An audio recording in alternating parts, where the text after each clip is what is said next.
নমস্কার, আমার আরেকটি নতুন ব্লগে সবাইকে জানাই স্বাগত। দিনটি ছিল ৮ তারিখ।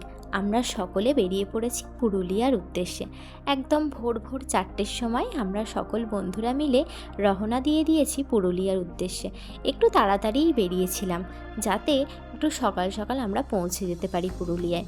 তখনও ভোরের আলো ফোটেনি, চারদিক অন্ধকার হয়ে আছে, তাই ভিডিওটা হয়তো তোমরা খুব একটা ভালো বুঝতে পারছো না। তবুও আমি স্ট্রিট লাইটের আলোয় যেটুকু করতে পেরেছি সেটুকুই তোমাদের সাথে শেয়ার করে নিলাম। তবুও দেখছিলাম তখন বেশ কিছু বেকারি যারা বিস্কুট কেক বিক্রি করে তাদেরকে রাস্তায় দেখতে পেলাম। আবার কিছু কিছু চায়ের দোকানও খুলে গেছে। একেই হয়তো বলে পেটের টান। পেটের দায়ে মানুষকে রাত হোক বা দিন, ভোর হোক বা বিকাল, ঠিক বেরিয়ে পড়তেই হয়। যাই হোক, সেদিন কিন্তু এই রাতের অন্ধকার কাটিয়ে আস্তে আস্তে ভোর হওয়াটা নিজের চোখে দেখলাম। এটা শুনতে খুব হাস্যকর লাগলেও রোজের তো এই সৌভাগ্য হয় না, কারণ ঘুম থেকে উঠতে উঠতেই 6:30 7টা বেজে যায়। তাই জন্য এই কি সুন্দর রাত্রির থেকে ভোর হচ্ছে আর সূর্যটা উঠছে, এটা দেখার সৌভাগ্য প্রত্যেক দিন হয় না। সেদিন হলো। যাই হোক, পুরুলিয়া যাওয়ার উদ্দেশ্যে ভোরবেলা চারপাশের প্রকৃতিটা এত মনোরম লাগছিল, এত সুন্দর লাগছিল যে মনটা সত্যিই ভালো হয়ে গিয়েছে। বাবা মারা বলে না, ভোরবেলা উঠবি, বাইরে একটু হাঁটতে যাবি। হ্যাঁ, কেন যে বলে সেই দিন সত্যিই বুঝতে পারছিলাম। ভোরের ঠান্ডা ঠান্ডা হাওয়া আর চারপাশেই সবুজের মাঝখান দিয়ে আমরা সকলে ছুটে চলেছি পুরুলিয়ার উদ্দেশ্যে। সত্যি মনটা অনবদ্য হয়ে গিয়েছিল, এত ভালো লাগছিল চিন্তা করা যায় না। তারপরেই সবাই ভাবলাম একটু ওয়াশরুম যেতে হবে বা একটু পাগুলোকেও ছাড়িয়ে নিতে হবে, অনেকক্ষণ বসে আছি। তার জন্য আমরা নেমে পড়লাম বনলতা রিসর্টে। এই দেখো, এই দাদাদের মাটির হাঁড়ি করে কি সুন্দর তাল রস নিয়ে যাচ্ছে, দেখে খুব খেতে ইচ্ছা করলো। কিন্তু যাই হোক, ভোরবেলা আর খেলাম না, যাকে সে না হয় পরে যদি পেতাম খাবো, এই ভেবেই আবার ছেড়ে দিলাম। তারপর যাই হোক, সবাই যে যার মতো একটু ওয়াশরুম গেলাম। কিন্তু বনলতা রিসর্টটা এত সুন্দরভাবে সাজানো গোছানো, এত সুন্দর দেখে লাগছিল, তাই আমরা নিজেদেরকে আর কেউ কন্ট্রোল করতে পারলাম না। ভাবলাম যাকগে, একটু সময় নষ্ট হয় হোক, তবুও আমরা একটু ঘুরে দেখি চারপাশ। দেখো কি সুন্দর গাঁদা গাছগুলো হয়ে আছে, এরা আবার কি সুন্দর মাচা করে দিয়েছে। আমি জানি না তোমরা এটাকে কি বলো, কিন্তু আমাদের গ্রামে এটাকে মাচাই বলে। এই মাচার ওপরে গাছগুলো কি সুন্দর হয়ে রয়েছে। চারপাশটা তোমাদেরকে একটু ঘুরিয়ে দেখাই। দেখো কি সুন্দর সমস্ত কিছু, খুব সাজানো গোছানো। তারপরেই দেখো, আমরা দেখলাম এখানে কিছু আদিবাসী নৃত্য হচ্ছিল। যাই হোক, সেটা খুব একটা বেশি আমি রেকর্ড করতে পারিনি, কারণ ওখানে আমাদের যে ড্রাইভার দাদা ছিলেন ওই জায়গাটাতে বেশিক্ষণ দাঁড়ালেনই না, তাড়াতাড়ি করে বেরিয়ে গেলেন, ওই জন্য আর রেকর্ড করা হলো না। দেখো চারপাশে আমরা যে প্রকৃতিটা দেখতে পাচ্ছি, যে গাছপালা দেখতে পাচ্ছি, এটা হচ্ছে জয়পুর জঙ্গল। এই জয়পুর জঙ্গলের ভিতর দিয়েই কিন্তু আমাদের গাড়ি ছুটে চলেছে। আর আমি একটুখানি এখানে হাত নিয়ে স্টাইলবাজি করছিলাম। আমার হাজব্যান্ড আবার বলছে, এসব করো না, হাতটা ভেঙে চলে যাবে ওদিক থেকে যদি কোনো গাড়ি এসে যায়। যাকে মাঝে মাঝে এরকম বাচ্চামো করতে ভালোই লাগে। তারপরে দেখো, এই যে অপেক্ষার ফল পেয়ে গেলাম, এসে গেলাম আমরা পুরুলিয়ায়। ওই যে দূর থেকে দেখা যাচ্ছে পাহাড়, কি সুন্দর লাগছে দেখো, একদম যেন মনে হচ্ছে আঁকা ছবি, মাঠ, রাস্তা, তারপরে পাহাড়। ছোটোবেলায় যে আমরা ছবি আঁকতাম না, ঠিক সেই রকম লাগছে। যাই হোক, এই সবুজে ঘোরা বন জঙ্গলের মধ্যে দিয়ে আমাদের গাড়ি ছুটছে। সবুজ গাছপালা দেখতে দেখতে আমরা পাহাড়ের উদ্দেশ্যে, পাহাড়ের নিকটে ছুটে চলেছি। এত সুন্দর দেখতে লাগছিল যে এটা ভাষায় প্রকাশ করা যায় না। আমাকে তো আমার হাজব্যান্ড বারবার বলছে, এত ভিডিও করছো, চোখে দেখো, চোখে দেখলে এর থেকে বেশি উপভোগ করতে পারবে। কিন্তু আমি জানি একটু ভিডিও করে রাখলে পরেও আমি এগুলো দেখে আমার মনটাকে খুব ভালো করতে পারি। যখন আমার মন খুব খারাপ হয়, আমি না এইসব পুরনো কোথাও বেড়াতে যাওয়ার ভিডিও দেখি, এতে মন খুব ভালো হয়ে যায়। আর দেখো, এই জায়গাটা অনেকটা দার্জিলিংয়ের মতো লাগছিল। পাহাড় কেটে কেটে যে রাস্তা করেছে সেটা বোঝাই যাচ্ছিল। এই টার্নিংটার পরেই না পাহাড়ের পিছন দিকটা এত সুন্দর লাগছিল। এতক্ষণ যে পাহাড়ের সামনে থেকে দেখছিলাম, এবার আমরা পাহাড়ের পিছনে চলে এসেছি। আর পাহাড়টার পিছন দিক থেকে এত সুন্দর লাগছিল যে আমি এটা ভিডিও না করে থাকতে পারলাম না। অবশেষে যাই হোক, আমরা এবার এসে পৌঁছালাম আমাদের যে গেস্ট হাউস সেখানে। গেস্ট হাউসে ঢুকেই সবার একটাই কথা, পরে রুম দেখব, আগে কিছু খেতে হবে। কারণ তখন সবার পেটে মোটামুটি ছুঁচো ইঁদুর সমস্ত কিছু দৌড়োদৌড়ি করতে শুরু করে দিয়েছে।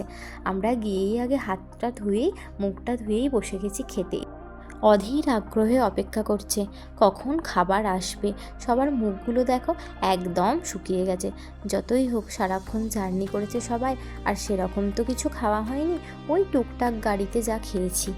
এই দেখো অপেক্ষার ফল এসে গেছে। আমাদের দিয়ে দেওয়া হয়েছে গরম গরম ধোঁয়া ওঠা ভাত। ভাত থেকে একবারে ধোঁয়া উঠছে, তোমরা দেখতেই পাবে। আর তার সাথে দিয়ে দিয়েছে ঝুরি ঝুরি আলু ভাজা। আমরা তো এত আলু ভাজা নিয়েছি যে দাদা শেষে বললো আর আলু ভাজা নেই, সকলে নিচ্ছি আলু ভাজা। এত সুন্দর আলু ভাজাটা হয়েছিল। দেখো আলু ভাজা দিয়েই অনেকে শুরু করে দিয়েছে, আর থাকতে পারছে না, কি করবে। তারপরেই এসে গেছে সুন্দর ডাল। তারপরে ডাল দিয়ে ভাত দিয়ে খেতে শুরু করতেই তারপরে এসে গেল আলু পোস্ত, ডিম কারি, মাছ কারি। অনেকে আসলে মাছ খায় না, তার জন্য ডিম ছিল, যে যেটা ইচ্ছা খেয়েছে। তারপরেই সবাই স্নান টান সেরে রেডি হয়ে এই যে গ্রুপ ফটো তুলে আমরা বেরিয়ে পড়লাম আর একটা সাইট সিনের উদ্দেশ্যে। প্রথমেই গিয়েছিলাম আমরা আপার ড্যাম। এই যে দেখো আপার ড্যামের ভিডিও, এত সুন্দর জায়গাটা, আর যেন মনে হচ্ছে নীল জলটা সবুজের সাথে মিশে গেছে। এখানেও আমরা প্রচুর ছবি তুললাম। এরকম জায়গা পেলে ছবি না তুলে থাকা যায়, ছবি তো তুলতেই হবে। আর হাজব্যান্ডরা সবাই যেমন হয়, ছেলেরা না ছবি বেশি তুলো না ওরা করে যাচ্ছে। আর আমাদের মেয়েদের আকর্ষণ হচ্ছে ছবি তোলা আর এই একটু কেনাকাটা। দেখো এখানে এত সুন্দর সুন্দর মূর্তি ছিল। এই মূর্তিগুলো না কাগজ দিয়ে তৈরি হয়, কাগজের ওপরে মনে হয় মাটি দিয়ে তারপরে রং করে। এই যে আমি ওদের মানে দামগুলো জিজ্ঞাসা করছিলাম যে কীরকম দাম, আর বড়গুলো ছোটো মূর্তি, আর সেগুলো ওরা বলছিল 50 টাকা থেকে শুরু, ঠিক আছে। একটু বড়গুলো 70, তারপরে 80, এবং আরও বড়গুলো 350, 400, 500, 550 আছে। তারপরে দেখো এখানে অনেক কাঠের জিনিস ছিল, প্রচুর কাঠের জিনিস ছিল। আর ছিল এই অযোধ্যা পাহাড়ের স্টিকারগুলো। এরকম স্টিকার আমি বেশ কয়েকটা নিয়েছি সবাইকে দেওয়ার জন্য, খুব ভালো লাগছিল। তারপরে যাই হোক আমার হাজব্যান্ডের কি মনে হয়েছে, একটু আমার ওপরে দয়া হয়েছে, বললো তুমি একটু হাঁটো, তোমার একটু ভিডিও করে দিই। যাই হোক ঠিক আছে, ওই যে হেঁটে আসছে আমার, তারপরে আমার একটু হাঁটার ভিডিও করে দিল। আমিও একটু মনটা খুশি হয়ে গেল। আসলে কেন জানেন তো, যাতে আমি কেনাকাটা না করি। এত কেনাকাটা করছিলাম, ওই যে আমার হাতে প্যাকেট, কেনাকাটা শুরু করে দিয়েছিলাম, যাতে আর বেশি না করতে পারি, তাই একটু ছবি তুলে দেওয়া, ভিডিও করে দেওয়ার লোভ দেখিয়ে দিল। তারপরেই গেলাম লোয়ার ড্যাম দেখতে। এই যে কাঁটাতারের বেড়া দিয়ে ঘেরা লোয়ার ড্যাম, এটাও খুব সুন্দর লাগছিল দেখতে। এখানেও বেশ কিছুক্ষণ বন্ধুরা সবাই মিলে হাসি ঠাট্টা মজা করলাম, আর এই সুন্দর দৃশ্যকে সবাই মিলে উপভোগ করলাম। খুব সুন্দর লাগছিল। তারপরে আবার যেমন হাজব্যান্ড বলছে যে ঠিক আছে তোমার এখানেও তাহলে একটু ভিডিও করে দিই, বলে যাই হোক আমাকে একটু বলছে তুমি হেঁটে এসো, তোমার ভিডিও করে দিই। আমি আর কি করবো, কি বুঝতে পারছি না, এরকম পাগলের মতো হেঁটে যাচ্ছি, আর সেই ভিডিওটাও ও করে দিয়েছে। তারপরে আমার বন্ধুরা বললো তুমি একা একা হাঁটবে কেন, চলো তোমাকে আমরা সবাই সঙ্গ দিই। এখানে একটু পাগলামি চলছিল আর কি, সবাই বন্ধুরা মিলে একটু ফটো তোলা, একটু ভিডিও করা। আমার হাজব্যান্ড বলছে মেয়েরাই করবে, ছেলেরা পিছিয়ে থাকবে, আমিও তাহলে একটু হেঁটে আসি। ওই যে শেষেও আবার হেসে ফেলেছে নিজেই। যাই হোক এখানটা দেখার পরে আমরা চলে গেলাম একটা মন্দিরে। এটা মেনলি ছিল শিব মন্দির। দেখো এখানেও বেশ ছোটোখাটো কিছু দোকান ছিল, ব্যাগের দোকান, তারপরে ওই সব জায়গাতেই কাঠের জিনিসই বেশি ছিল, খুব সুন্দর সুন্দর কাঠের জিনিস ছিল। তারপরে চলে গেলাম মন্দিরে। আমি যেহেতু কেনাকাটা করতে একটু ভালোবাসি, তার জন্য আমি একটুখানি এখানে সব জিনিসগুলো দেখছিলাম, কীরকম কী দাম জিজ্ঞাসা করছিলাম। আর যথারীতি আমার হাজব্যান্ড এসে গিয়ে যে বাবা শিবকে দর্শন না করে তুমি এখানে কেনাকাটা করছো, আগে যাও শিবকে দর্শন করে এসো, বলে আমি আবার ছুটলাম যে না বাবা সত্যিই আগে ঠাকুরকে দর্শন করে আসি, তারপর না হয় কেনাকাটা হবে। তো যাই হোক ওখানটার ভিডিও করা হয়নি। ঠাকুর দর্শন করে আমরা আবার বেরিয়ে পড়লাম মার্বেল লেকের উদ্দেশ্যে।